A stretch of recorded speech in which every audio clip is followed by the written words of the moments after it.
del Pleno número 179, instando a la Junta de Extremadura a que se revisen de oficio las resoluciones de denegación de solicitudes de ayudas de subsidiación de préstamos para la adquisición de viviendas de protección oficial, presentadas con anterioridad a la entrada en vigor de la Ley 4/2013 de 4 de junio, de medidas de flexibilización y fomento del mercado de alquiler de viviendas, formulada por el Grupo Parlamentario Socialista y cuyo registro de entrada fue el 15.947. Para la defensa de la misma y por dicho grupo parlamentario tiene la palabra la señora Moreno Duque por tiempo de 10 minutos.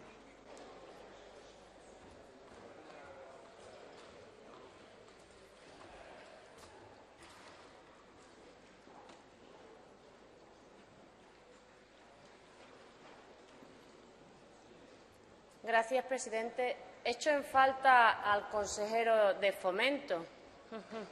Una muestra de lo que le importa a la vivienda protegida. Mire, en primer lugar quiero saludar a todas las familias y miembros de esa plataforma de afectados por este recorte a la subsidiación de los intereses en los préstamos cualificados de las viviendas de VPO, que sé que nos siguen por Internet.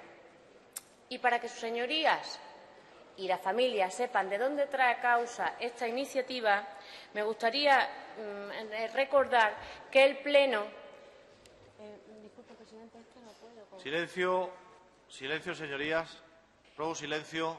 Gracias. Puede continuar, Gracias, señora Moreno. presidente. Les decía que para que sus señorías tengan claro y las familias también de dónde trae causa esta iniciativa, recordemos que en el pasado mes de octubre se aprobó, con el voto en contra del Grupo Parlamentario Popular y con el voto a favor también del Grupo de Izquierda Unida y del Grupo del PRES-CRES, que arroparon esta iniciativa socialista, una iniciativa por la que le pedíamos al Gobierno del señor Monago que asumiera con fondos propios este recorte, el pago de esta ayuda que había sido suprimida ilegalmente por el Gobierno del señor Rajoy. Y el señor Monago dijo no. El señor Monago dijo no al pago de esta ayuda porque entendía que era algo que correspondía al Gobierno central. Y nosotros, los socialistas, no hicimos más que pedirle lo que ya había hecho el presidente Vara cuando se suprimió la ayuda estatal a la entrada.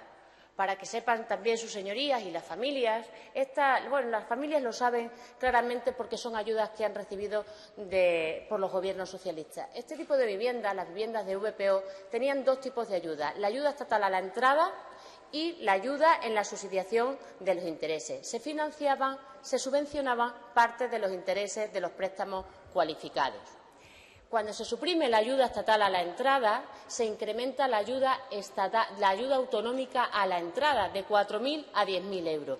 Y eso supuso un gran esfuerzo por la comunidad autónoma. Esa fue la gestión de Guillermo Fernández Vara, del presidente Vara. Esa fue la gestión socialista que avala a este grupo parlamentario y que legitima para pedir al señor Monago que haga exactamente lo mismo con la subsidiación de intereses, que lo asuma con fondos propios, porque además es una supresión completamente ilegal y por eso también el Grupo Socialista en el Congreso de los Diputados ha presentado un recurso de inconstitucionalidad contra esta ley que a escondidas por la puerta de atrás regulaba este recorte. Además, digo a escondidas y por la puerta de atrás porque, si recuerdan ustedes la intervención del pasado mes de octubre, escondían esa disposición adicional en la fase final de la ley, mediante una enmienda del Grupo Popular en el Senado, a escondida y por la parte de atrás.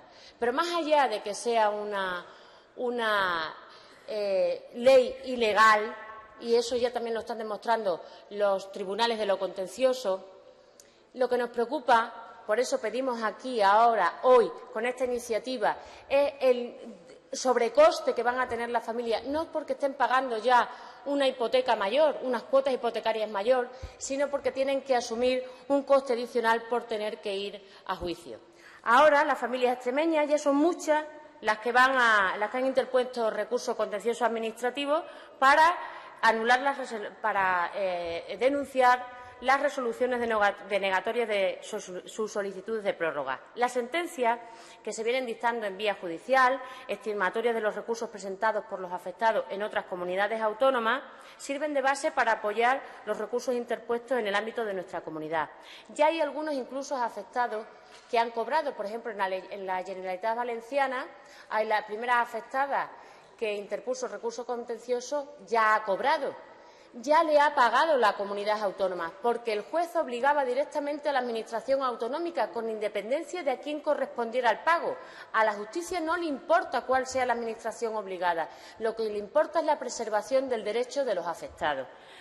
El juez condenó a pagar a la Generalitat y aquí, en Extremadura, si la Junta no rectifica, igualmente se verá abocada a anular las resoluciones recurridas, a resolver favorablemente las resoluciones desestimatorias para que los afectados sigan cobrando la subvención de la cuota, a reintegrar las cantidades que están abonando los afectados por este incumplimiento en el pago, con los intereses que del mismo se deriven y, por supuesto, además, tendrán que asumir la imposición de las costas, ahora incrementadas por el ministro Gallardón, como Administración demandada por los propietarios de las viviendas protegidas. Pero, señorías, más allá del despilfarro público que supondrán los intereses que se deriven del incumplimiento del pago o de las costas de los procedimientos contenciosos, lo que nos preocupa a este grupo parlamentario, insisto, es que estas familias afectadas por este recorte finalmente verán cómo se hace justicia, pero no será una justicia gratuita. Es una justicia que a estas familias les supone un coste añadido.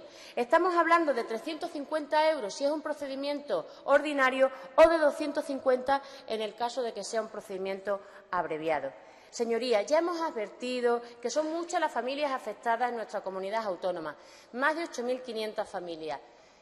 La Junta no lo sabe, también nos consta. No saben ni las familias que tienen afectadas. Si no está el consejero, ¿cómo van a saber las familias que están afectadas? Nos consta, no lo saben. Y es porque hay familias afectadas con viviendas sujetas incluso al Plan 1998-2001. Por eso no saben cuántas familias hay afectadas en toda la región. Sabemos, además, que por preguntas que ha formulado este grupo parlamentario, que ya la Junta ha desestimado un total de 1.908 solicitudes y que actualmente están revisando de oficio un total de 1.601 solicitudes. Nos podríamos preguntar si son 8.500 las familias afectadas por este recorte, es que si han desestimado solamente 1.908, ¿es que el resto la están resolviendo favorablemente? No, no. Es que hay familias que están en plena solicitud de prórroga, como son, por ejemplo, los propietarios de las viviendas sujetas al Plan 2005-2008. Es que es ahora cuando se están solicitando con bastantes dificultades, por cierto, porque también quiero aprovechar la tribuna para denunciar lo que le están haciendo a las familias que no les facilitan los impresos, no les facilitan los formularios para que puedan rellenar su solicitud de prórroga de ayuda.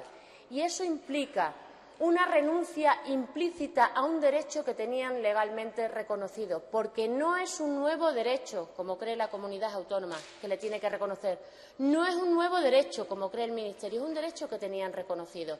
Y no le facilitan los impresos, le están causando una absoluta indefensión.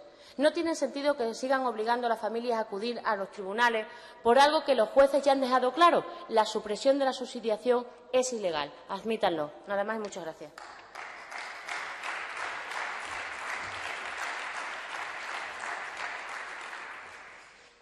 Muchas gracias, señoría. A continuación, ¿alguno de los grupos parlamentarios va a hacer uso del turno en contra? Si no hay uso del turno en contra, pasamos, señorías, directamente al turno de fijación de posiciones. En primer lugar, por el Grupo Parlamentario Mixto, la agrupación de diputados Prescré, el señor Benito Pita, su portavoz, tiene la palabra por tiempo de 5 minutos.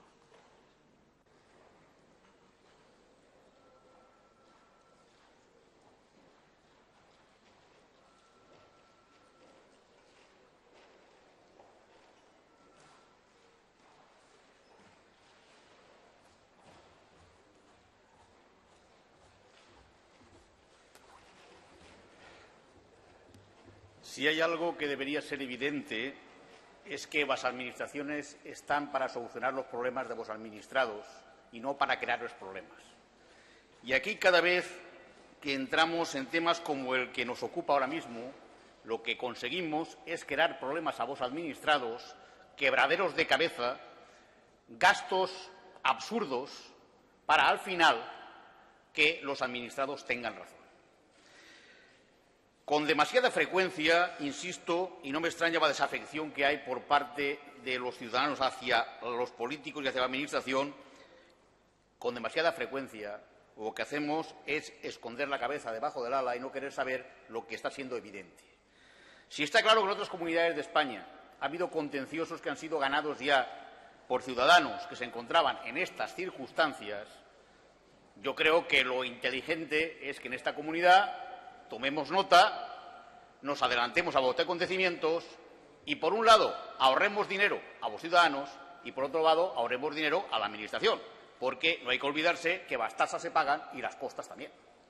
Entonces, yo creo que en un caso como este tan evidente, pues la verdad es que la discusión debería ser pequeña y corta. Yo sé que ahora, pues supongo que el Partido Popular dirá que es que esto no es así, es que estos recursos no se ganan, es que esto no es un derecho, bueno, lo que quieran, pero la realidad es la que es. Hay ciudadanos que han ganado esto y otros que a lo mejor no lo van a hacer porque no tienen recursos suficientes para interponer esos recursos.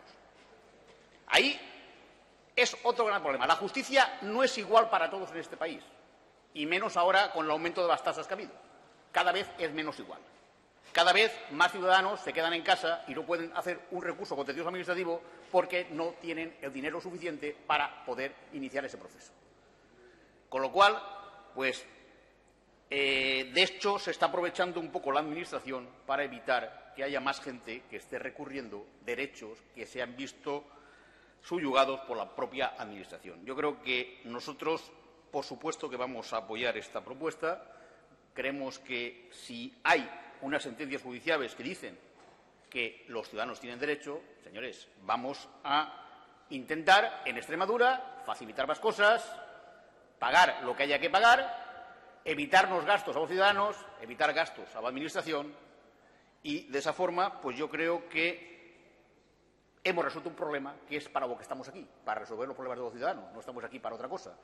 Con lo cual, pues, como decía, señora diputada, vamos a apoyar la propuesta de impulso. Nada más y muchas gracias. Muchas gracias, señor Beneyto. A continuación, señorías, por el Grupo Parlamentario Izquierda Unida Verde, su portavoz, señor Escobar, tiene la palabra por 5 minutos.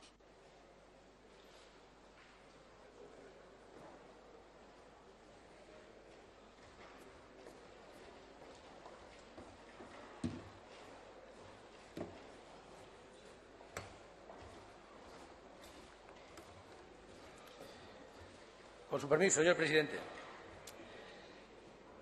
Señora Moreno Duque, vamos a apoyar la propuesta que usted pretende impulsar. Igual que hicimos en octubre, si entonces nos pareció razonable, pues en este momento el contenido sigue siendo el mismo, nos parece que hay que apoyarlo. Y usted sabe de hace mucho tiempo que no tenemos prejuicios a la hora de apoyar una propuesta según de dónde venga, no miramos la etiqueta, miramos el contenido. Y el contenido merece ser apoyado. Porque seguimos creyendo que es razonable que no se obligue a las personas a ir a los tribunales. Tienen otras cosas que hacer, tienen otras cosas en las que gastarse el dinero, una cosa que además se va a ganar. Nos sigue pareciendo justo para la familia que accedieron a una vivienda haciendo sus planes financieros, sus planes económicos, haciendo su plan de vida y que después, con unas determinadas condiciones, que después se les cambian esas condiciones, que es como cambiar las reglas del juego a mitad del partido. Y eso no se debe hacer, nos parece injusto. Y nos parece lógico que la jurisprudencia marque camino. Si en otras comunidades, como usted sabe y como yo sé, y quiero que también, como sabe el Gobierno, ya están marcando un camino de que eso hay que hacerlo de determinada manera, es un poco absurdo obligar a la gente a pelearse y a conseguir por la vía militar lo que puedes conseguir por la vía civil, entre comillas, lo militar y lo civil. Por lo tanto, esa propuesta de impulso suponemos que va a salir adelante, desde luego con nuestros votos sí, para que esas familias no tengan que estar peleándose con alguien que, desde luego, es mucho más grande que ellos. Vamos a apoyar su propuesta sin ningún tipo de reserva, igual que hicimos en octubre. Nada más y muchas gracias. Muchas gracias, señor Escobar. A continuación, señorías, por el Grupo Parlamentario Popular Extremadura Unida, la señora Cortés Luna tiene la palabra por 5 minutos también.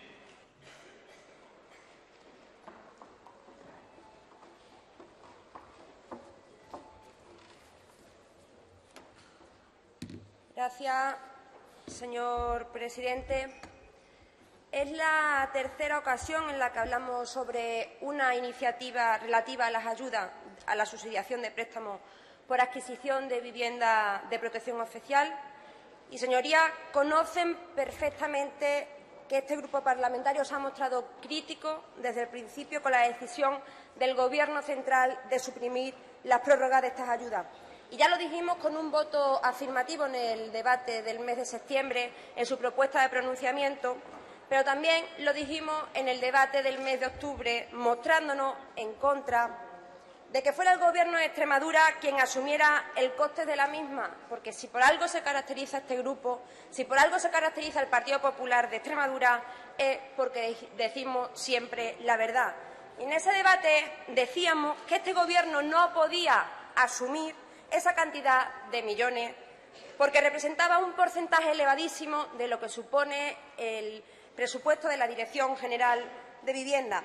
Es más, señora diputada, yo le pedí que usted me explicase cómo podíamos sacar esos 11 millones de euros y usted me dijo que me lo explicaría en el debate de los presupuestos para el año 2014. Ya han pasado los presupuestos y usted aún no me ha explicado de dónde podríamos sacar esos fondos. Pero, como le decía, no solo fue este grupo parlamentario quien se mostró crítico con esta medida, sino, como ya le anuncié en esta misma tribuna, nos costaban permanentes contactos entre el Gobierno de Extremadura y el Gobierno de España para que se diera una solución a aquellas familias que antes de la reforma hubieran tenido derecho a la prórroga de las ayudas de subsidiación.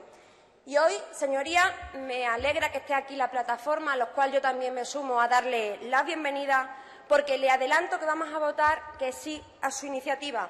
Pero vamos a votarle que sí porque, sencillamente, este Gobierno ya está haciendo lo que usted nos pide con su iniciativa, porque estamos haciendo lo que en esas reuniones se pedía y han dado resultados. Su propuesta insta a lo que ya está haciendo este Gobierno, que es revisar todas las solicitudes de prórroga que fueron denegadas mediante la resolución del cumplimiento de la normativa vigente. Y como preveo que usted en su último turno de este debate va a agotar los 5 minutos diciendo que este Gobierno vende humo, que este Gobierno no hace, que al consejero no le importan los temas de vivienda, aquí le traigo algunas de las muchas resoluciones que hacen la revocación de la resolución de la negatoria de la solicitud de prórroga de subsidiación, para que usted suba aquí y no hable de que vendemos humo. Yo aquí le traigo la prueba y cuando usted quiera en el escaño podemos ver que esto ya está firmado. Pero, como le decía, esas ayudas van a ser asumidas por los fondos propios del Ministerio de Fomento. Por lo tanto, la gestión del Gobierno de Extremadura, una vez más, ante el Gobierno de España, ha sido ejemplar, siendo reivindicativo por lo que al pueblo extremeño le pertenece y por lo que todos estábamos de acuerdo que era injusto para estos vecinos. Y sí, como le decía, eso es lo que le preocupa al consejero de Fomento, la vivienda, darle solución en Madrid a lo que los pueblos extremeños necesitan. Y eso es lo que le preocupa a este Gobierno. Y se lo dije en el primer momento, señora diputada, y se lo digo ahora. A este partido y a este Gobierno no le tiembla nada por reclamar lo que es justo para los extremeños, porque el presidente Monago así lo ha dicho en multitud de ocasiones. Las personas están por encima de los partidos, por lo que antepone Extremadura por encima de todos los intereses. Y así lo estamos demostrando, dando soluciones a los extremeños cuando lo que se está haciendo en Madrid no es justo a los vecinos de nuestra tierra. Y yo no sé si ustedes eran conscientes o no de las resoluciones favorables y de los extremos que hoy les estoy comentando. Yo entiendo que sí, y ese es el motivo por el cual una iniciativa que está registrada en el mes de enero se ha impulsado 2 meses después, por lo que o se impulsaba ahora o en el plazo, ya les adelanto que en el plazo de 2 semanas se revisarán todas las solicitudes que tiene la consejería y si eso hubiese sido 2 semanas después, esta iniciativa carecería de sentido. Y en cuanto a la segunda parte de su iniciativa, que pide que se revisen a la mayor brevedad, entiendo que será a la mayor brevedad que el estudio lo permita, porque no se podrá dictar ninguna resolución sin antes haber estudiado el expediente. Pero, independientemente de todo esto, me gustaría felicitar, no terminar mi intervención sin felicitar a la Consejería de Fomento y al Gobierno del presidente Monago, porque estas son las gestiones silenciosas, pero a la vez tan efectivas, que marcan la diferencia entre un partido y otro. Los extremeños ya no se creen a un partido que no ha dado la cara cuando tuvo que haberla dado. No se creen a un partido que hace demagogia de la vieja política. Se creen a un presidente que de verdad pone en la balanza los distintos intereses y se inclina por el que más peso tiene, que es el peso del pueblo extremeño, de lo que le conviene a los vecinos del pueblo extremeño. Nada más y muchas gracias.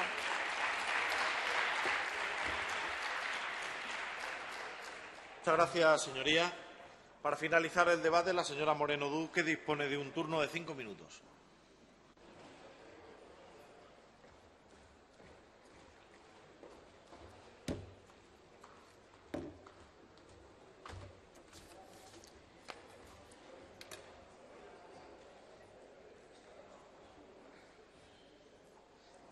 Gracias, señor presidente. Parece, señora diputada, que no ha escuchado mi primera intervención. Si en mi primera intervención ya le he reconocido que sabemos que hay 1.601 solicitudes que ya se están revisando, lo sé sencillamente porque hemos formulado una pregunta por escrito y la Junta de Extremadura tiene la obligación de responder. Por tanto, sabemos que se están ya revisando. Lo que quiero... Silencio, silencio, señora Cortés. No puede entrar en ningún diálogo. Gracias, señoría. Gracias, presidente. En cualquier caso, la revisión de oficio, además de eso, requiere una posterior resolución favorable de las solicitudes que se presenten. Y perdóneme que dude de que esa sea la intención de este Gobierno, porque si no, nos estarían dificultando los impresos para rellenar la solicitud a las familias afectadas. Que no es algo que se inventa esta diputada. Mire, es que nos lo comunican, nos lo hacen llegar a través de la plataforma. Le voy a dar datos. En la Pilara, en Badajoz, en la fase 1, hay 2 familias afectadas a las que ustedes le han puesto trabas y dificultades cuando han ido a la oficina de la Junta de Extremadura. Sí, señora diputada, infórmese. Y otras 2 en San Serván, y otras 2 en la Mejostilla de Cáceres. Por cierto, quiero aprovechar también para decirle a esas familias, a las familias a las que se le haya pasado el plazo para recurrir al contencioso, o a las familias que no hayan podido solicitar la prórroga de su ayuda por esas trabas que le ha puesto la Junta de Extremadura, que tienen abierta también otra vía judicial, que viene recogido en el artículo 10 de la Ley 3092, la Ley de Procedimiento Administrativo, que es la reclamación patrimonial a la Administración autonómica. Y no lo digo yo, lo dice también el Defensor del Pueblo. Esas familias que han sufrido esa indefensión por parte de la Junta de Extremadura, que les ha impedido solicitar sus ayudas, tienen abierta esa vía. Quiero aprovechar la tribuna para informarles. Mire, señora diputada, decía usted que me preguntó de dónde iban a sacar, es la segunda vez que me lo pregunta, de dónde iban a sacar los fondos propios, por ejemplo, de los 28 millones de gastos corrientes que tienen ustedes para protocolos y dietas, por ejemplo. Es que es la segunda vez que también se lo digo. Es la segunda vez que también se lo digo. Mire, la diferencia entre estas comunidades autónomas y otras es que, como decía el señor Beneito, cuando se le causa un problema a un ciudadano, hay otras comunidades autónomas, por supuesto no gobernadas por el PP, que están dando visibilidad a esa problemática que se ha creado. Y además tienen oficinas de intermediación que prestan asesoramiento jurídico a los afectados. ¿Eso se ha hecho aquí? ¿Esa es la intención de ayuda que tenía este Gobierno? Y permítame que dude de la capacidad negociadora del señor Monago, quien tiene claro que estas ayudas finalmente las pagará el Ministerio es la Comunidad Autónoma de Galicia. El señor Feijóo es el único que ha arrancado el compromiso del Ministerio, sí, señora diputada, se informe y dentro de su partido también, se informe. El único que ha sido capaz de conseguir un compromiso del Gobierno de pagar estas ayudas para que a los gallegos estas ayudas les salgan gratis. Tiene que pagarle el Ministerio, como debe ser, como debe ser. Pero yo permítame que dude de la capacidad negociadora del señor Monago, porque cada vez que el señor Monago, con sus salidas de tono, quiere llamar la atención en Madrid se olvidan de esta tierra. Y solo un ejemplo. Teníamos un convenio pendiente, casi un año después de que entre en vigor el plan de vivienda, todavía está pendiente la firma del convenio con el Ministerio. Al principio hablaban de 72 millones de euros. Ahora solamente hablan de 24. ¿Dónde están los 48 restantes? Quizás ha sido después esa merma, esa quita que venía para esta tierra. Quizás ha sido después de alguna entrevista, porque claro, como tenemos un presidente que rula de plató en plató, sus llamadas de atención no nos salen gratis. El presidente Monago pide, exige, resuelve algo. Nada más. Muchas gracias.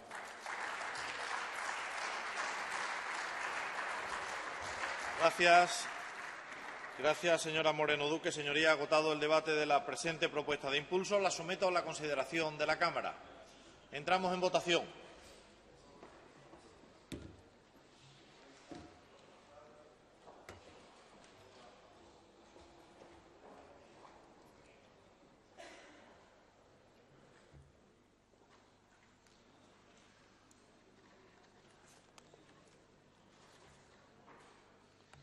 Gracias, señorías. El resultado de la votación es el siguiente. Presentes 65, votos a favor 65, ninguno en contra, ninguna abstención. Por unanimidad de la Cámara queda aprobada la propuesta de impulso. Señorías, la segunda de las propuestas de impulso ante el Pleno es la número 181, instando a la Junta de Extremadura a adoptar las medidas necesarias dentro del marco de la Ley 6/2006 de 9 de noviembre de Farmacia de Extremadura para garantizar la cobertura de las necesidades de atención farmacéutica de la población en base a criterios de accesibilidad, calidad y utilidad del servicio en aquellas entidades locales menores con carácter de pedanías, formulada por el Grupo Parlamentario Socialista, cuyo registro de entrada fue el 16.377. Así pues, por parte de dicho grupo parlamentario, la señora Serrano García tiene la palabra por tiempo de 10 minutos.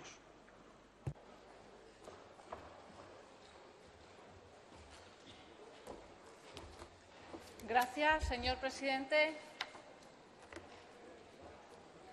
La Ley 6/2006 del 9 de noviembre de farmacia en Extremadura introduce como novedad el concepto de sanidad farmacéutica, entendido como un servicio más de los ofertados por el sistema sanitario público a través de los profesionales farmacéuticos, dando así una visión de la farmacia y de los profesionales que no solo integra el uso de medicamentos, sino que toca aquellas otras que, en ámbitos de la prevención de la enfermedad y de la promoción de la salud, están encaminadas a preservar la salud de los extremeños. La Constitución española reconoce el derecho a la protección de la salud y es responsabilidad de los poderes públicos organizar y tutelar la salud pública a través de las medidas preventivas y de los servicios y prestaciones necesarios, entre ellos la sanidad farmacéutica, que es lo que hoy nos ocupa. En la actualidad, el farmacéutico ha adquirido un indudable interés público, no solo por la proximidad y la accesibilidad, sino por la creciente entidad que está teniendo en los últimos años el Consejo Farmacéutico. La concepción del profesional farmacéutico ha evolucionado desde el concepto de un mero dispensador de fármacos a ser una pieza clave como agente de salud y a su integración cada vez más evidente en las estructuras sanitarias, tanto de atención primaria como de atención especializada, para dar respuesta a los intereses y a las expectativas que demanda la población extremeña. Por lo tanto, el farmacéutico juega un papel clave como agente de salud integrado y coordinado con el resto de los profesionales. Y es por esto que debemos garantizar una cobertura farmacéutica en aras a mejorar el nivel de salud de la población extremeña. Y en base a esto, a garantizar esa cobertura farmacéutica y a fin de facilitar la accesibilidad, la calidad y la utilidad del servicio farmacéutico. Es por lo que el Grupo Parlamentario Socialista trae a esta tribuna una propuesta de impulso en la que instamos a la Junta de Extremadura a tomar las medidas necesarias para garantizar la cobertura de la atención farmacéutica en la población de las zonas rurales dispersas. Cuando hablamos de atención farmacéutica nos referimos a aquellas actividades dirigidas al individuo mediante los cuales el farmacéutico, en cooperación con el resto de los profesionales, participa activamente en la prevención de la enfermedad, así como en la asistencia para que su tratamiento farmacológico le produzca los mejores resultados terapéuticos, de acuerdo con criterios de efectividad, de seguridad, de adecuación e incluso de precio. Pues bien, en base a esto, este grupo trae a esta Cámara una propuesta. Es un proyecto que ha sido presentado a esta Cámara y que conocen los demás, todos los grupos parlamentarios, realizado por dos profesionales que hoy nos acompañan en la tribuna del público, María Auxiliadora Sánchez Pacheco y María Adelaida Sánchez Pacheco, que nos acompañan hoy. Y este proyecto responde, creemos, desde el Grupo Parlamentario Socialista, perfectamente a dar cobertura a las necesidades de atención farmacéutica de la población de las zonas rurales. Un proyecto que plantea una ordenación de las oficinas de farmacia y de los botiquines novedosa, que garantiza la sostenibilidad de ese servicio y garantiza la cobertura de la atención farmacéutica en las zonas rurales, ubicando una oficina de farmacia en una de las pedanías y vinculando las restantes pedanías, los botiquines, a esa oficina de farmacia. Pues bien, desde el grupo de verdad queremos darle la enhorabuena por su trabajo, porque desde luego para este grupo parlamentario este proyecto es viable y, lo más importante, es beneficioso para los ciudadanos, porque garantiza un derecho que es una atención farmacéutica continuada. Un proyecto que viene además avalado por 5.000 firmas que buscan favorecer la instalación de farmacias en las zonas rurales. Aunque el planteamiento del proyecto se desarrolla en unas entidades locales con carácter de pedanía del municipio de Olivenza, este proyecto puede extrapolarse a otras zonas de la comunidad autónoma en la misma situación, ya que nuestra comunidad autónoma tiene unas características geográficas y demográficas muy peculiares que a veces dificulta el acceso de los ciudadanos a los servicios públicos. Estas pedanías carecen en la actualidad de cobertura farmacéutica en su propia localidad, por lo que la población tiene que desplazarse para acceder al medicamento. En estas localidades hay muchas personas que no disponen de un vehículo en el momento necesario, hay un alto porcentaje de personas mayores con limitaciones físicas. Todo esto, desde luego, dificulta adquirir sus medicamentos en el momento preciso, incluso tienen que depender de terceras personas si quieren iniciar el tratamiento en el momento que su médico lo indica. Por lo tanto, no hay un acceso inmediato al medicamento y al resto de la atención farmacéutica. ¿Qué novedad nos aporta este proyecto? Pues bien, según la normativa farmacéutica actual, el botiquín que se autorice se vinculará a la oficina de farmacia más cercano, incluso aunque sea en otra zona de salud, salvo renuncia expresa del titular de la misma. Y en este sentido, esto es lo que sucedió en el 99, cuando se adjudicaron o se autorizaron estos botiquines que no se tomaron en posesión por razones de sostenibilidad del servicio. Entonces, ante esta situación, este proyecto lo que pretende es crear una oficina de farmacia vinculada a los botiquines desde el principio, y así asegurar la sostenibilidad del servicio y garantizar la atención farmacéutica con un servicio exclusivo para esas pedanías. Es decir, tendrían un servicio exclusivo dándole independencia de Olivenza, mejorando el acceso a la atención farmacéutica por profesionales farmacéuticos, es decir, una atención más profesionalizada de calidad por profesionales sanitarios. Un proyecto que además supone un impacto muy positivo en la creación de empleo, de nuevos puestos de trabajo. Hace años que no se conceden nuevas oficinas de farmacia en Extremadura, tanto como 16. Y es verdad que después de 16 años ha habido un incremento de población, incluso en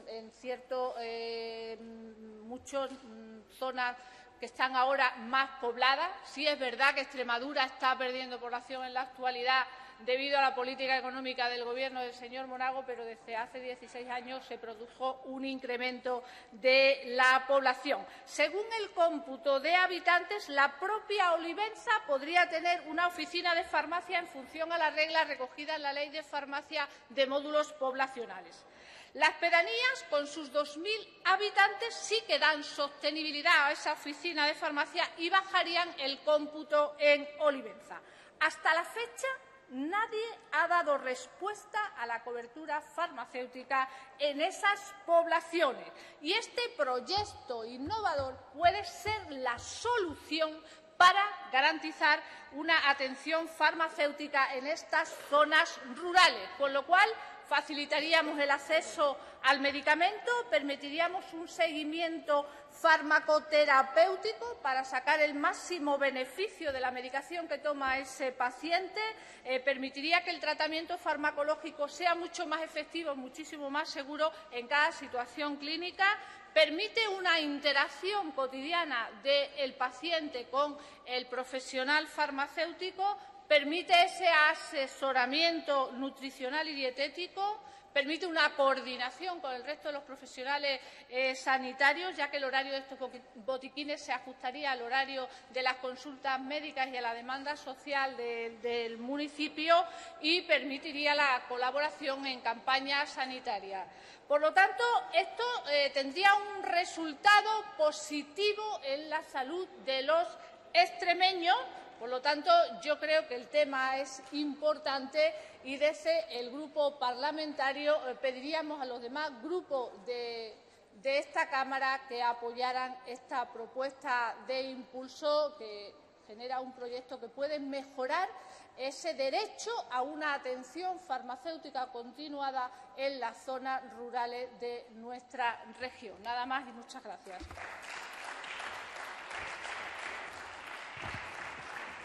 Gracias, señoría. Por el Grupo Parlamentario Mixto, Agrupación de Diputados Regionalistas PRECRES, tiene la palabra la señora Ávila Núñez por tiempo de 5 minutos.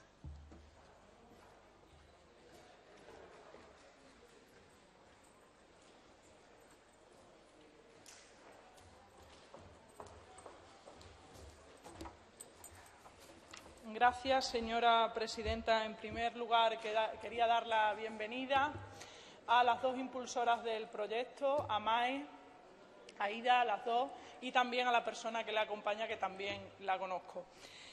No voy a entrar en los detalles que ha entrado la señora Serrano en el proyecto por no extenderme, porque si no sería repetir lo mismo que ella ha manifestado.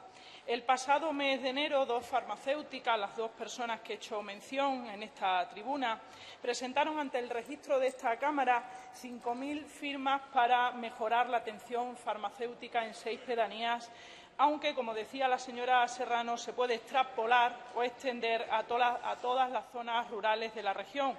Un proyecto, debo decir. Señoría, por favor, bajen el tono de sus conversaciones, porque es que yo no oigo y dudo que la ponente pueda oír. Gracias, señora presidenta. Proyecto, como decía, que desde mi grupo consideramos beneficioso para los ciudadanos. En aquel momento, vosotras mismas, cuando presentasteis el proyecto en la Asamblea, manifestasteis que habíais hablado con los grupos políticos, con los 4 grupos políticos de esta Cámara, y que habíais recibido el apoyo de todos ellos. Por lo tanto, como esta propuesta va encaminada a garantizar la cobertura de las necesidades de atención farmacéutica de la población en base a criterios de accesibilidad, calidad y utilidad del servicio en aquellas entidades locales menores con carácter de pedanía, imagino que hoy en este hemiciclo no habrá problema y saldrá aprobada por unanimidad. Eso es lo que entiende esta diputada y espero que sea aprobada. También hace un par de días el señor Cecilio Venegas, el presidente del Colegio Oficial de Farmacéuticos de Badajoz, ya decía en una noticia en prensa, decía que una de las prioridades será completar un plan ya hablado con la Consejería para abrir los botiquines en zonas de la provincia que los necesiten. En esa misma noticia también decía el señor Cecilio Venegas que no ha habido aumento de población y, por lo tanto, no parece necesario abrir más farmacias, aunque sí es preciso abrir puntos de prestación farmacéutica en algunas que se crean en algunas de las provincias que fuesen necesarias. El mismo presidente del Colegio de Farmacéuticos de Badajoz ya lo planteaba, por lo tanto, espero que hoy no haya problema para apoyar esta propuesta de impulso, que lo que haría sería dar la posibilidad a poner en marcha el proyecto que presentaron en su momento las dos farmacéuticas. Extremadura es una región con muchas zonas rurales, muy dispersas y cada vez más despobladas, porque sí que es cierto que la situación que está viviendo la comunidad está obligando a que muchos ciudadanos emigren para buscarse la vida, para poder sobrevivir. Les puedo asegurar que lo que ayer anunciaba el señor consejero del cheque bebé, con ese cheque bebé no vamos a conseguir fomentar el crecimiento demográfico y tampoco va a contribuir a evitar la despoblación en las zonas rurales de nuestra región. La gente lo que primero necesita es un empleo y luego ya se plantearán o pensarán en tener familia. Podría destinar el Gobierno ese dinero del cheque bebé en creación de empleo, que es lo que necesita esta región. Iniciativas como la que viene hoy a pleno ayudarían a que todos los vecinos de las zonas rurales tuviesen la misma atención que las grandes poblaciones. No podemos permitir que una persona de una pedanía no pueda acceder a un medicamento. En esas pedanías normalmente viven personas mayores que no tienen la posibilidad o no tienen un vehículo propio para poderse desplazar. Por lo tanto, no podemos permitir que esas personas de esa pedanía no puedan acceder a los medicamentos como lo pueden hacer otros ciudadanos en otras localidades. Además, con esta propuesta se conseguiría crear puestos de trabajo tan importantes en estos momentos en esta región. Mire, señora Serrano, vamos a apoyar esta propuesta de impulso porque consideramos que facilitaríamos el acceso a los medicamentos a los ciudadanos de las zonas rurales, pero además porque consideramos, señora Serrano, consideramos que el ciudadano tiene que tener un seguimiento farmacoterapéutico. Yo en mi farmacia, si quiero, que la tengo muy accesible porque vivo en Mérida, me pueden hacer, si quiero, un seguimiento en la tensión, un seguimiento de diabetes, un seguimiento de obesidad. Y eso yo creo que los ciudadanos también tendrían que tenerlo, porque lo que hay que intentar es mejorar y alcanzar los resultados de la salud de los pacientes. También creo que hay que apoyar esta propuesta de impulso. Señoría, vaya terminando. Termino, señora presidenta, porque conseguiría una interacción y un asesoramiento entre el farmacéutico y el ciudadano tan necesario en algunas ocasiones. Por lo tanto, consideramos que todo ciudadano tiene que tener facilidad en el acceso del medicamento y también ser atendido por un farmacéutico. Nada más y muchas gracias. Gracias, señoría. Por el Grupo Parlamentario Izquierda Unida, Verdes, tiene la palabra el señor Casco Ruiz por tiempo de 5 minutos.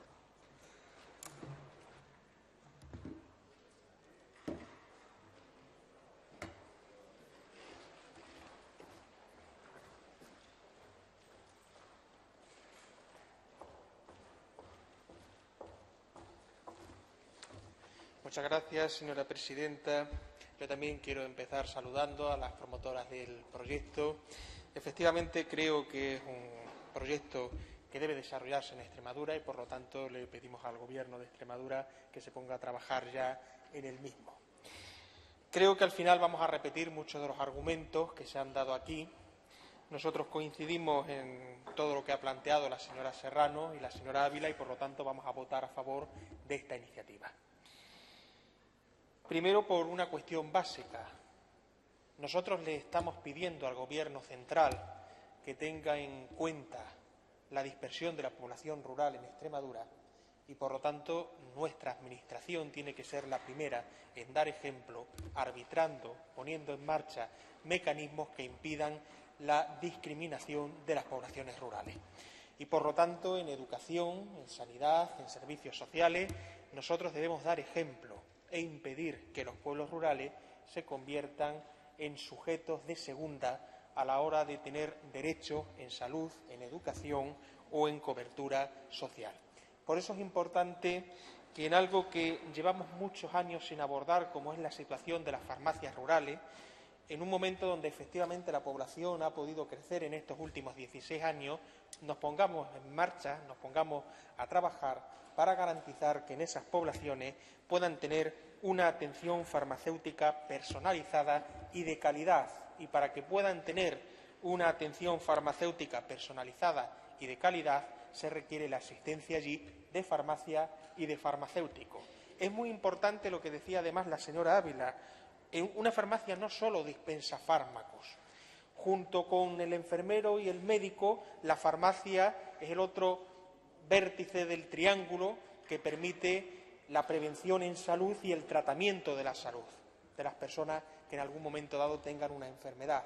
No solo dispensan efectivamente fármacos, sino que también sirven, entre otras cosas, para tomarte la tensión, como decía la señora Ávila, el nivel de azúcar, de colesterol, es decir, tienen una función social y de prevención también muy importante. Y, por lo tanto, eso hay que garantizárselo a las poblaciones rurales. Por cuestiones, por lo tanto, de garantizar derechos a todos los extremeños, vivan donde vivan. Por el hecho de que han pasado ya demasiados años sin que se aborde el mapa actual de las farmacias en el mundo rural. Por la evidente creación de puestos de trabajo que esto garantizaría, son motivos más que razonables para que esta fuerza política apruebe esta iniciativa, pero no solo eso, para que le demandemos al Gobierno de Extremadura que se ponga en marcha, que empiece a trabajar, que, por ejemplo, tenga en cuenta ese proyecto y empiece a desarrollarlo, porque de una forma u otra todos los grupos aquí presentes nos hemos manifestado a favor de ese proyecto cuando se nos puso encima de la mesa, no solo por el volumen de firmas, que en todo caso sería circunstancial, sino por el contenido en sí del proyecto, que es muy importante, muy valioso y además está perfectamente razonado, y en ese sentido esperemos que esta propuesta no solo se quede, porque entiendo que se va a aprobar, espero por unanimidad y si no por mayoría absoluta, que no se quede solo en eso, sino que sobre todo sirva para demandar al Gobierno de la Junta de Extremadura para que se ponga a trabajar ya. En todo caso, desde el Grupo de Izquierda Unida estaremos atentos e intentaremos impulsar lo que sea necesario para que esta iniciativa, una buena iniciativa que presenta el Partido Socialista, pueda llevarse a cabo y, por lo tanto, se pueda cumplir en el plazo más breve posible. Nada más. Gracias, señoría. Por el Grupo Parlamentario Popular, Extremadura Unida, tiene la palabra la señora Rosa Romero por tiempo de 5 minutos.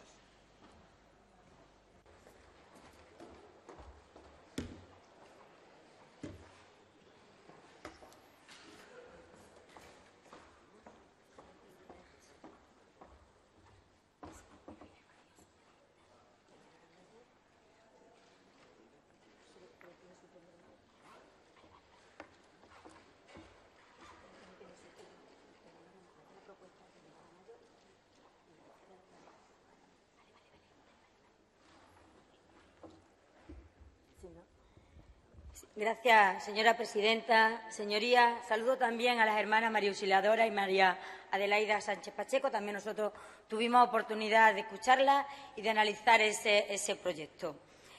Bajo el nombre de mi grupo para fijar la posición respecto a esa propuesta que presenta el Grupo Socialista, que no hace referencia a ese proyecto en la propuesta que usted presenta, si luego se ha referido a ella, y que reza del tenor de que se insta al Gobierno de Extremadura a garantizar la cobertura farmacéutica en las pedanías, siempre dentro del marco de la Ley 6/2006, de 9 de noviembre, de Farmacia de Extremadura. Parece ser que lo que pretende, señores del Partido Socialista, es que esa cobertura se garantice dentro del marco legal. Así reza en su propuesta. Por lo tanto, el punto de partida no puede ser otro que la Ley 6/2006, que fue la que ustedes aprobaron para las farmacias en Extremadura. Y ese marco legal del que ustedes dotaron a la Comunidad Autónoma de Extremadura otorga al Gobierno la facultad de fijar los criterios de planificación sanitaria en la comunidad autónoma, planificación que ha de asegurar la accesibilidad a los medicamentos en unas condiciones de equidad y con especial atención a las particularidades geográficas de nuestra región. ¿Qué particularidades geográficas ha habido en nuestra región desde la era socialista hasta ahora? Yo creo que ninguna. Que nosotros tengamos conocimiento, no ha habido ningún movimiento de continente, ningún movimiento sísmico y ningún fenómeno atmosférico extraño que haya cambiado las características geográficas que hay de Extremadura. Son las mismas desde hace muchísimo tiempo. ¿Cómo está actualmente atendida la población? El 99% de la población extremeña tiene garantizado el acceso directo a medicamentos sin moverse del lugar donde reside, bien a través de la farmacia o bien a través de los botiquines. Pero ¿qué pasa con el 1% restante? Porque es cierto que hay en torno a unas 10.000 personas que residen en núcleos de escasa población, núcleos que no tienen más de 500 habitantes, en los que la ley que los socialistas aprobaron en el 2006, decía que no se pueden abrir farmacias, pero sí botiquines vinculados a las farmacias más próximas. No nos hagamos trampas, señorías, en el solitario, porque eso es lo que dice la ley que ustedes aprobaron. ¿Qué ha pasado desde el año 2006 que se aprobó la ley hasta el 2011? ¿Qué hicieron los responsables políticos de entonces? ¿Qué hicieron para estudiar las necesidades de abrir botiquines en determinados núcleos poblacionales, esos que representan el 1% de la población y que, desde luego, desde mi grupo, Partido Popular Extremadura Unida, entendemos que no pueden ver mermada su atención farmacéutica? ¿Qué hizo, en definitiva, el señor Fernández Vara, primero como consejero de Sanidad y luego como presidente de la Junta de Extremadura, para garantizar la cobertura de esa necesidad de atención farmacéutica de los vecinos de las entidades menores con carácter de pedanía? Nada. No hizo absolutamente nada. Ni como consejero de Sanidad, que conocía perfectamente la ley, o debiera conocerla, ni como presidente de la Junta de Extremadura, ni siquiera como conocedor de la realidad de algunas de esas localidades, porque estamos hablando de pedanías cercanas a Olivenza y debe ser que le suene. Estamos de acuerdo en que hace mucho tiempo que no se hace nada, señor Casco y señora Ávila y señora Serrano. Usted lo ha dicho, más de 16 años sin que se salga a la concesión de ninguna oficina de farmacia. 14 de esos 16 años, gobierno socialista. Y eso lo sabemos, señoría, todos los ciudadanos, y son testigos de ello los ciudadanos de esas localidades. Porque ni el alcalde socialista de entonces, ni el consejero socialista de Sanidad de entonces y después presidente de la Junta de Extremadura socialista atendieron a las demandas de los vecinos de esa pedanía. Nada, señor Fernández Vara, no hizo absolutamente nada. Y eso que el artículo 43 de la Ley 6/2006 señala claramente cuál era el procedimiento a seguir para la apertura de esos botiquines. Y se tenía que iniciar de oficio. Y lo tenía que hacer la consejería competente en materia de sanidad, que era precisamente la que él representó durante un tiempo, y luego la señora Mescuto. Debe ser que ni uno ni otro efectivamente hicieron absolutamente nada por esto, porque estaban en otras cuestiones seguramente más importantes para ellos, pero no desde luego para los vecinos de estas pedanías.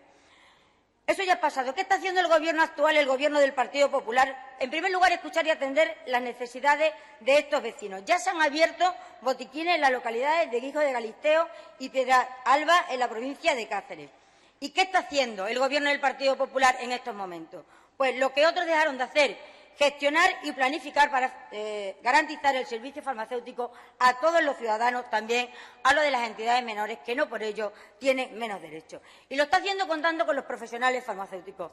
Yo doy por reproducida la intervención de la señora Ávila. Efectivamente, de la mano de los colegios profesionales farmacéuticos se está llevando a cabo esa planificación. Por lo tanto, su propuesta, señora Serrano, si la intención era buena, está bien, se lo vamos a presumir, pero llega tarde, y llega tarde por dos motivos. Porque tuvieron 5 largos años desde que se aprobó la ley para planificar la apertura de los botiquines y no lo hicieron. Y porque usted lo sabe, el Gobierno del presidente Monago ya está trabajando en el desarrollo normativo que regula la apertura de esos botiquines farmacéuticos desde hace meses, y ustedes lo saben. Y precisamente porque lo saben, vienen a presentar esta propuesta de impulso a ver si consiguen lavar su conciencia por no haberlo hecho con anterioridad. Van a conseguir poco más que enjuagar su conciencia, porque todos saben, y los vecinos de esta pedanía lo saben, que los socialistas no hicieron nada cuando pudieron, y que será ahora, gracias a un Gobierno del Partido Popular, cuando se garantice la cobertura de las necesidades de atención farmacéutica. Nosotros vamos a votarla a favor, no porque la presente el Partido Socialista, porque ya el Gobierno del Partido Popular viene trabajando en este tiempo, y será una realidad gracias a la sensibilidad de un Gobierno del Partido Popular, porque tiempo tuvieron los socialistas para hacerlo y no lo hicieron. Nada más y muchas gracias.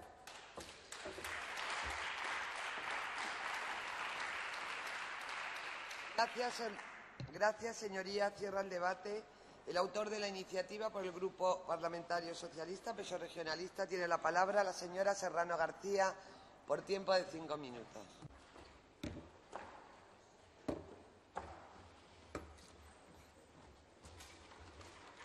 Gracias, señora presidenta.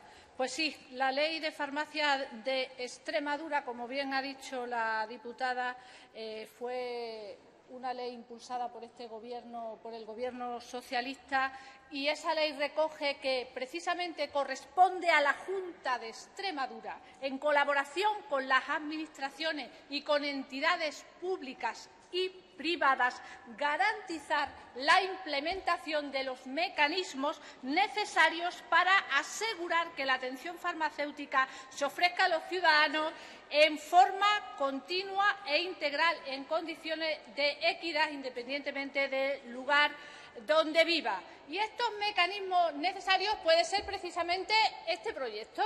Nosotros no hemos aludido a este proyecto en cuestión porque es un proyecto específico de una zona, es una idea brillante que han tenido dos ciudadanas extremeñas y que va a tener unos efectos positivos para los derechos de los ciudadanos. Y no hace falta mirar hacia atrás si el PSOE, Guillermo Fernández Vara, hay que mirar hacia adelante a esas jóvenes que han tenido una idea brillante y que van a mejorar la calidad de la atención farmacéutica en Extremadura. Nuestra enhorabuena desde el Grupo Parlamentario Socialista.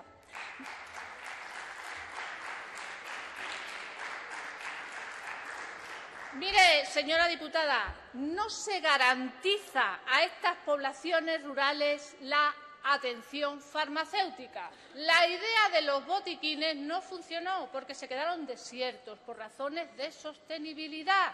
Y estas profesionales nos han traído una idea que nosotros pensamos que se puede adaptar perfectamente a la ley. No se da cobertura farmacéutica y no se garantizan derechos como el derecho a una atención farmacéutica continuada o el derecho a ser atendidos por un farmacéutico, recibir atención por parte de ese profesional farmacéutico con garantías de privacidad, confidencialidad y gratuidad en algunas zonas rurales de Extremadura. Desde luego, desde el Grupo Parlamentario Socialista vemos este proyecto como una solución a esa problemática que teníamos en nuestra comunidad autónoma por razones de geografía y por razones de dispersión. Un proyecto que plantea una ordenación de las oficinas y de los botiquines distintas y que pueden ser una solución para garantizar la sostenibilidad de ese servicio y para garantizar la atención farmacéutica a esos pueblos. Es claro y evidente, es una buena idea y tenemos que asumirla y ponerla a disposición de los ciudadanos. ¿Por qué? Porque va a facilitar el acceso directo al medicamento, va a permitir un seguimiento de su tratamiento farmacológico, permite la interacción del profesional con el paciente y todo esto tiene un impacto positivo en la salud de los extremeños, que es en realidad el objetivo último que pretendemos. Desde el Grupo Parlamentario Socialista, desde luego, de verdad, darle la enhorabuena a estas dos profesionales, agradecer a los grupos parlamentarios, Izquierda Unida, Regionalista y Partido Popular, que apoyen esta propuesta, porque, desde luego, tiene unos efectos muy positivos para la salud de los ciudadanos, tiene, además, un coste cero para la Administración, y no apoyar esto supone no avanzar en esta región. Nada más y muchas gracias.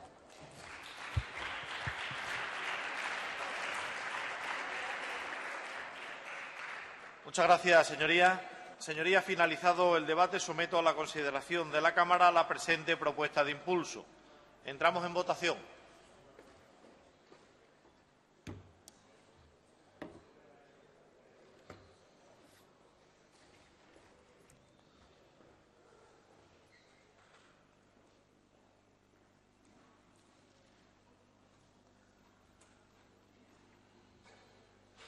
Gracias, señorías. El resultado de la votación es el siguiente. Presentes 64, votos a favor 64, ninguno en contra, ninguna abstención. Por unanimidad de los presentes queda aprobada la propuesta de impulso.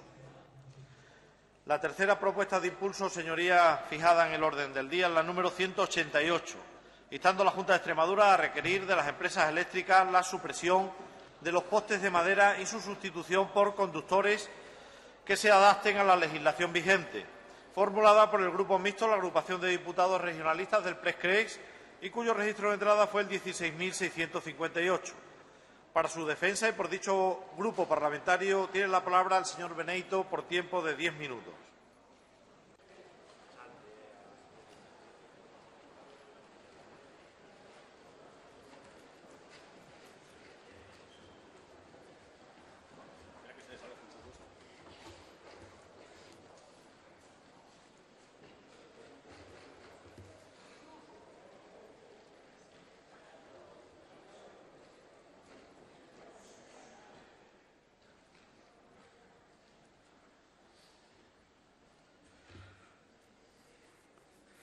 El otro día,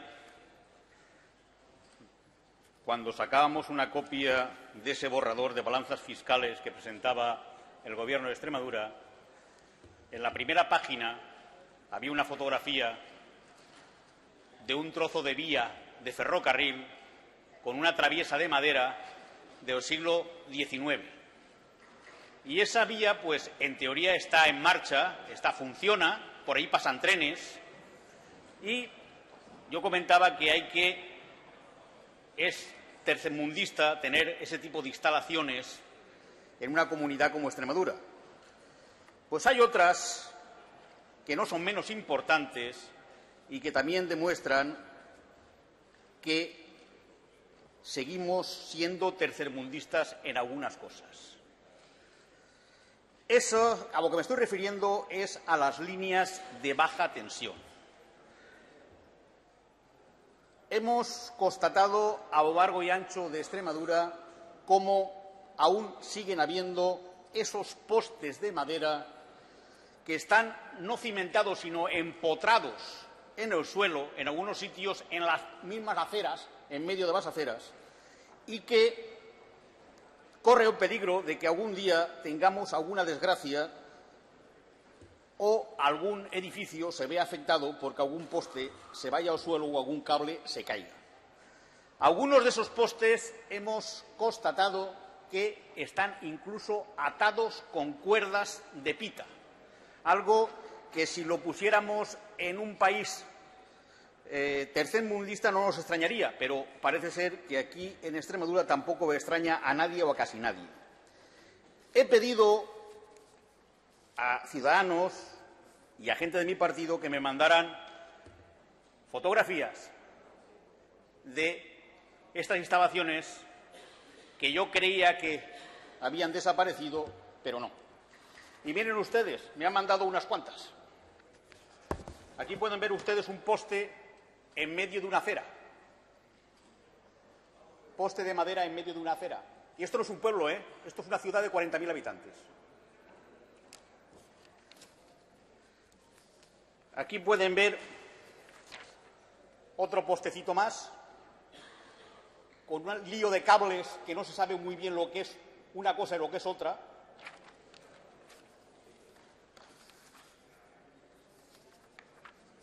Aquí es una conducción, dos postes, de poste a poste, líneas de baja tensión.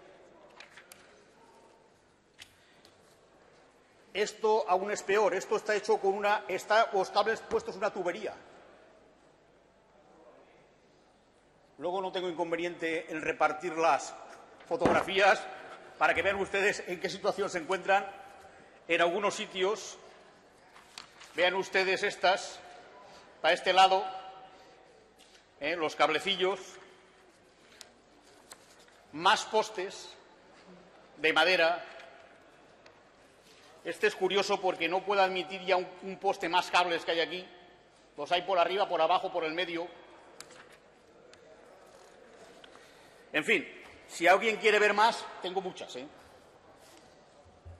Yo creo que si a los ciudadanos las compañías eléctricas nos obligan a tener unas medidas de seguridad en nuestros domicilios y cuando llegan los instaladores, pues nos cobran un buen dinero por cualquier tipo de modificación que hagamos, como puede ser, por ejemplo, la bajada de la potencia o alguna cosa más, pues lo justo sería que estas empresas eléctricas cumplieran la normativa y retiraran de la circulación estos postes de madera con estos cables que dan una sensación de que en cualquier momento puede haber algún. Este, por ejemplo, está al lado de un colegio. Se pueden ver las instalaciones deportivas.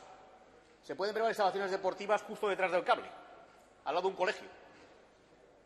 No creo que sea un sitio más adecuado para poner esto. Fíjese cómo lo que lleva son, cables de baja tensión, según he podido constatar por parte de técnicos. Y hay un decreto del 2002, de 2 de agosto, en el que se aprueba el reglamento electrotécnico para la baja tensión. Y nosotros lo que pedimos al Gobierno de Extremadura es que exija a estas compañías eléctricas que, pues pongan en marcha este decreto, que lo cumplan.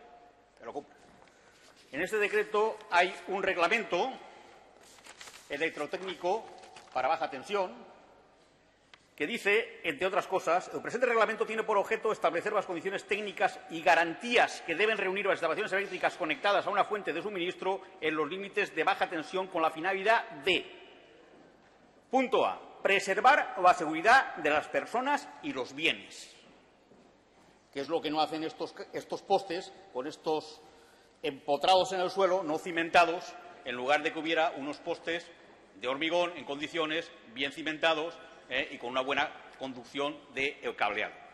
También dice el artículo 2, en cuanto al campo de aplicación, dice que este decreto se aplicará a las instalaciones existentes antes de su entrada en vigor. Porque, claro, estos postes algunos llevarán allí, pues como la traviesa esa que me decía de Trenantes, desde el siglo XIX. Su estado, situación o características impliquen un riesgo grave para las personas o bienes, o se produzcan perturbaciones importantes en el normal funcionamiento de otras instalaciones. Yo creo que ya es hora de que lo que exigen a los ciudadanos en sus domicilios lo cumplan las compañías eléctricas en el exterior. Y por eso nuestra propuesta de impulso, que yo pediría a todos los grupos que la apoyaran para que así, en un plazo prudencial de tiempo, todos estos postes desaparezcan de nuestros pueblos y ciudades. Nada más y muchas gracias. Muchas gracias, señor Beneyto. Señoría, ¿hay algún grupo parlamentario que desea intervenir en contra de la iniciativa? Si no hay ningún grupo que desee intervenir en contra de la iniciativa, pasamos al turno de fijación de posiciones. En primer lugar,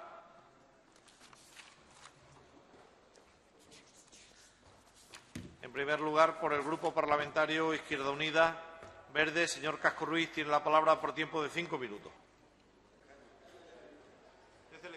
Desde el escaño tiene la palabra, señoría. Muchas gracias, señor presidente. Señor Beneyto, nosotros vamos a votar a favor de esta iniciativa. Hombre, tenía mis dudas, debo decírselo, porque en el trayecto diario de mi tren a Cáceres vamos pasando por una serie de postes que se conservan donde han anidado las cigüeñas, que por lo tanto forman ya parte del paisanaje y alivian los 30 kilómetros por hora que a veces recorre ese tren. Y, hombre, me costaba, ¿no? Esos no los quitarán, por lo menos.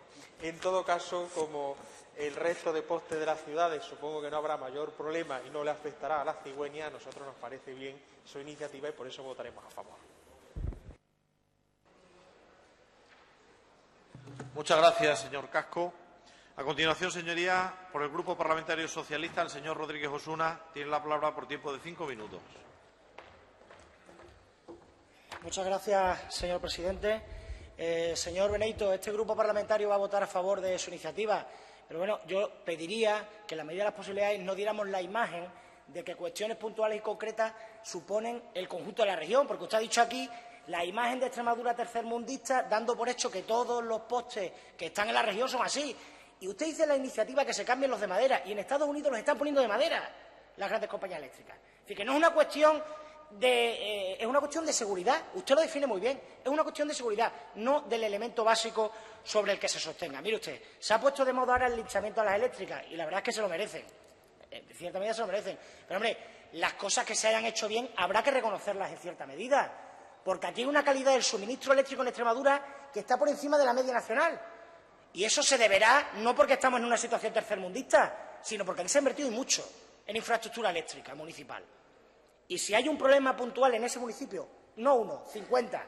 Si hay 50 municipios en la región que tienen problemas de ese estilo de seguridad, arréglense, pero no demos la sensación de que la situación de la calidad del suministro eléctrico en Extremadura es esa, porque es incierto. Mire, respecto a su propuesta de impulso, tengo que decir una cosa. Usted habla de que las líneas eléctricas de la región, en su justificación, están en mal estado y a las que se refiere en concreto, aunque es cierto que usted ha enseñado fotos de algunas de baja tensión, son a las de media. Por tanto, no se les aplica el reglamento de baja tensión aprobado en el decreto 842/2002 que se menciona en la propuesta de impulso. Se les aplica el reglamento sobre condiciones técnicas y garantías de seguridad en líneas eléctricas de alta tensión aprobado por el Real Decreto 223/2008 del 15 de febrero. Entrando en el fondo del asunto, para aquellas personas que quizá no conozcan estos reglamentos, tanto el de alta como el de baja permiten la utilización de los postes de madera. Es que se permiten por ley. Es cierto que existen algunas líneas en Extremadura, y usted ha mostrado fotos, que están en mal estado. Prueba de ellas son las fotos y la reivindicación de un ciudadano que hemos conocido a través de un compañero del grupo parlamentario, que tiene toda la razón del mundo en su queja y en su reivindicación. Pero, claro, ¿qué dice esos reglamentos? El problema no es que los postes sean de madera, sino que hay otros elementos como los conductores, las crucetas, los aisladores. Usted lo ha definido bien. Otros elementos que sí son fundamentales para la seguridad de la instalación eléctrica. Y ahí es donde reside fundamentalmente el problema, en la seguridad de las instalaciones y en sus conducciones. Por tanto, se deberá exigir a las empresas eléctricas de energía de Extremadura que sustituyan la mayoría de aquellas instalaciones que no se encuentren en una adecuada situación. Mire, podríamos hacer una recomendación. Le podríamos recomendar a las compañías eléctricas que sustituyeran los postes porque nos diera la impresión de que los postes de hormigón o de acero inoxidable nos dan mucha más seguridad.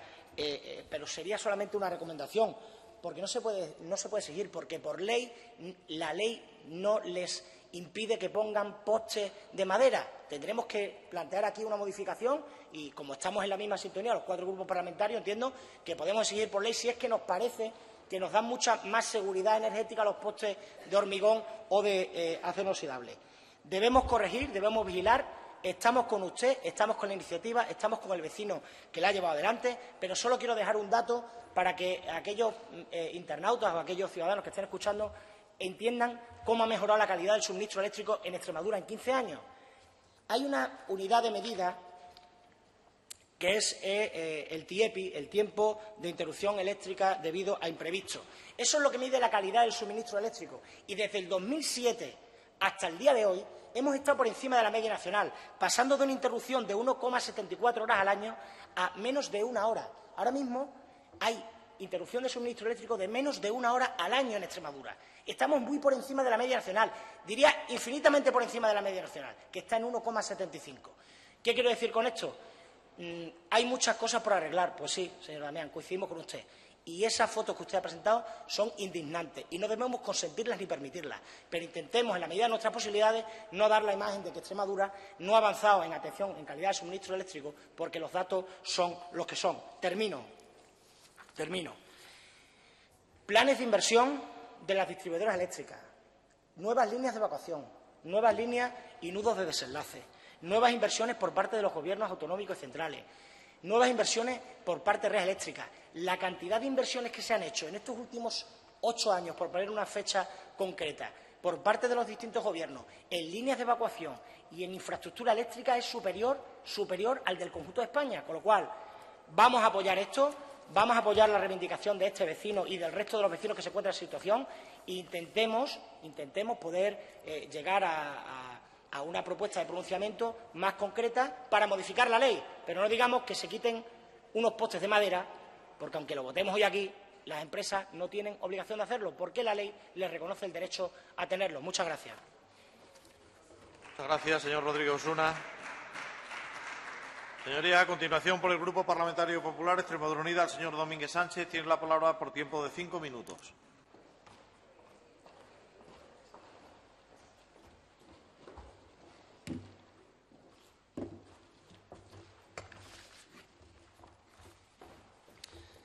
Gracias, señor presidente. Buenas tardes ya, señoras y señores diputados. Defiendo la posición de mi grupo en esta Cámara en relación a la propuesta de impulso que nos presenta la agrupación de diputados PES-CRES. Señor Benito, he leído con detenimiento su justificación y he escuchado lo que ha manifestado en esta tribuna. Nuestro grupo parlamentario es consciente de que algunas de las acciones que ustedes ponen pues son ciertas y que las empresas eléctricas hacen modificaciones a petición de distintos promotores que luego perduran en el tiempo y aunque deberían ser provisionales, pues se pueden convertir en una negligencia. Pero las eléctricas son culpables de muchas cosas y en este caso a lo mejor no son culpables, o por lo menos no son ellas las únicas culpables. Luego le digo por qué. Pero mire, ustedes proponen en su propuesta requerir a las empresas eléctricas para que en cumplimiento del Real Decreto 842 supriman esos postes de madera e instalen los conductores que se adapten a la legislación vigente. Nuestro grupo, y lo lamento, señor Benito, no va a votar a favor su propuesta, porque es que ustedes aquí se han equivocado. Existe una gran contradicción. Dicen que en cumplimiento del Real Decreto, que se supriman los postes de madera, pero es que los postes de madera, como ha dicho también el señor Rodríguez Osuna, están permitidos.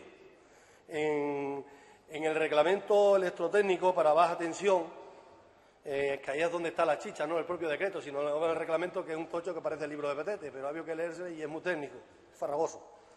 Bueno, pues ese reglamento recoge todas las recomendaciones básicas de la Unión Europea en armonía con la mayoría de los países de esta. En el referido reglamento, en las indicaciones técnicas complementarias de baja tensión, en la 06, dice en su punto 1.4, los apoyos podrán ser metálicos, de hormigón, madera o cualquier otro material que cuente con la debida autorización de la autoridad competente.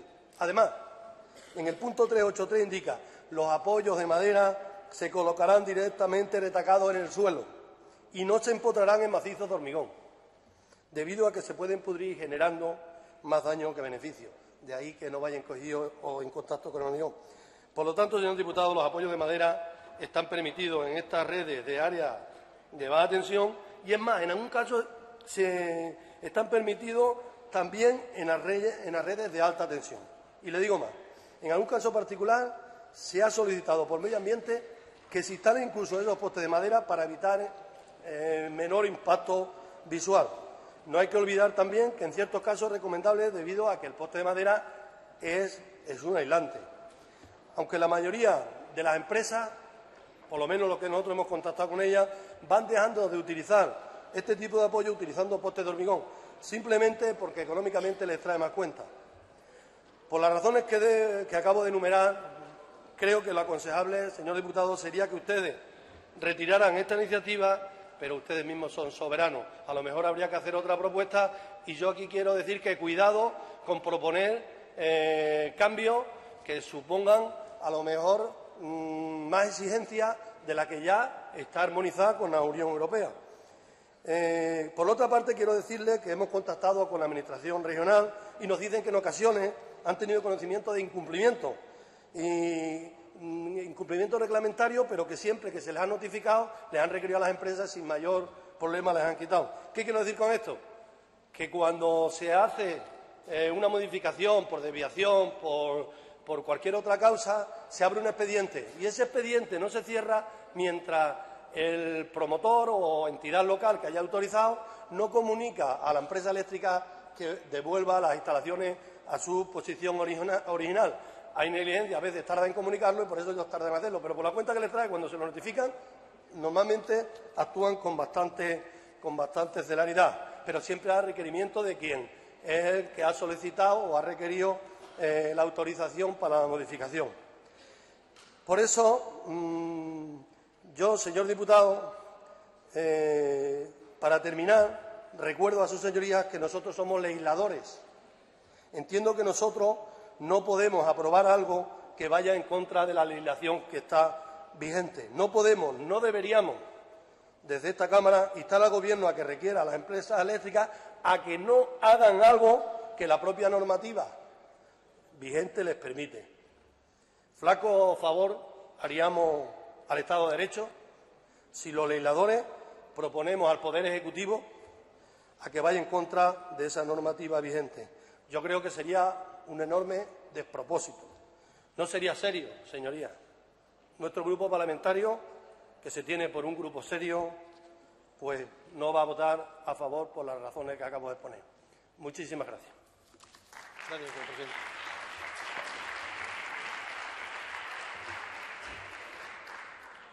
Muchas gracias, señor Domínguez. Señorías, para cerrar el turno de debate, el señor Beneito dispone de un turno de 5 minutos.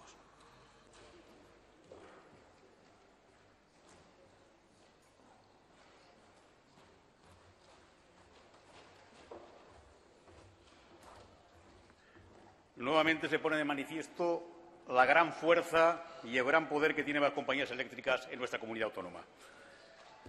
Yo creo que ustedes no han entendido, ni han visto, ni padecen los efectos de estas instalaciones que, en un momento determinado, pueden causar algún daño, bien a bienes o bien a personas. Decía el señor Osuna que es que no son tantos los que hay en estas condiciones. Pues mire usted, si nosotros dentro de 4 días hemos recogido lo que hemos recogido aquí, pues supongo que si hiciéramos una revisión por toda la comunidad autónoma encontraríamos cientos de postes de estos. Pero no estamos hablando de esos postes que están bien, aunque sean de madera. Estamos hablando de los postes que están mal y son de madera. También aquí hemos visto otros que no son de madera y que son tubos huecos, como esto, que sujetan líneas de baja tensión. Tubos huecos. Usted dice que no se puede ir contra la legislación. Pues el día que se caiga, Dios no lo quiera, un poste en un colegio... Luego silencio, señorías. Gracias, señorías. ¿Puede continuar, señor Beneito? El día que se caiga un poste en un colegio, a ver el Grupo Popular a qué legislación se agarra para contarse bobos padres de vos niños. A ver a qué legislación se agarra. Porque también hay legislación para eso. A ver a cuál se agarra. Nosotros no vamos contra la legislación. Mire usted habla del reglamento. Y yo le he leído el reglamento. Y el reglamento dice bien claro que no puede ponerse ningún tipo de poste que vaya contra la seguridad de personas o bienes. Eso lo dice el reglamento. Sea de madera, de hormigón, de hierro, de lo que usted quiera. Y nosotros lo que estamos diciendo es que aquellos postes que se ve claramente que pueden producir un problema en bienes de personas... Señorías. Luego silencio, señorías, por favor. Gracias. Puede continuar, señor Beneito. Se quiten y se cambien por otros más seguros. Y eso es lo que tiene que hacer el Gobierno. Instar a que las instalaciones que no sean seguras pasen a serlo. Sean de madera, de hierro, como sea. Da igual. Da igual. Aquí no podemos agarrarlos a que si la ley permite, lo permite. Claro que la ley permite postes de madera, pero bien puestos. Pero bien puestos. Bien colocados, no en medio de las aceras, claro. Y no con 2 kilos de 2.000 cables encima de ese poste. Como puede ver usted aquí, por ejemplo. No creo que eso lo permita el reglamento. ¿Quiere que contemos lo que hay aquí? ¿Eso lo permite el reglamento? ¿O vamos contra el reglamento si decimos que esto hay que quitarlo? ¿O es que esto no es peligroso? Estamos hablando de un colegio, mire usted las pistas. ¿No? Pues dejémoslo como está y cuando se caiga un poste, o cuando pase algo, o cuando haya un problema, entonces vienen ustedes aquí y nos hablan de la legislación vigente. Porque no se puede estar apoyando sistemáticamente a las empresas eléctricas cuando en esta comunidad autónoma lo único que hacen es cobrar y sacar de aquí energía a bajo coste, que ni siquiera no la pagan, para exportar al resto de España. Y mientras tanto, nosotros, diga usted lo que diga, con postes de madera en mal estado y con peso de cables impresionante, que cualquier día va a haber una desgracia. Y el día que haya esa desgracia, le recordaré a usted y al Grupo Popular qué es lo que hay que hacer con esto. Nada más y muchas gracias. Gracias, señor Beneyto. Señorías, agotado el debate de la presente propuesta de impulso, la someto a la consideración de la Cámara. Entramos en votación.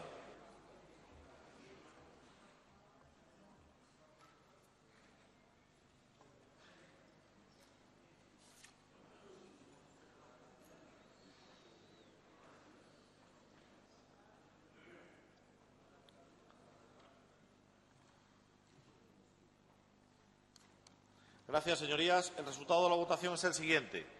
Presentes 65, votos a favor 33, votos en contra 32, abstenciones ninguna. Queda aprobada la propuesta de impulso. Señorías,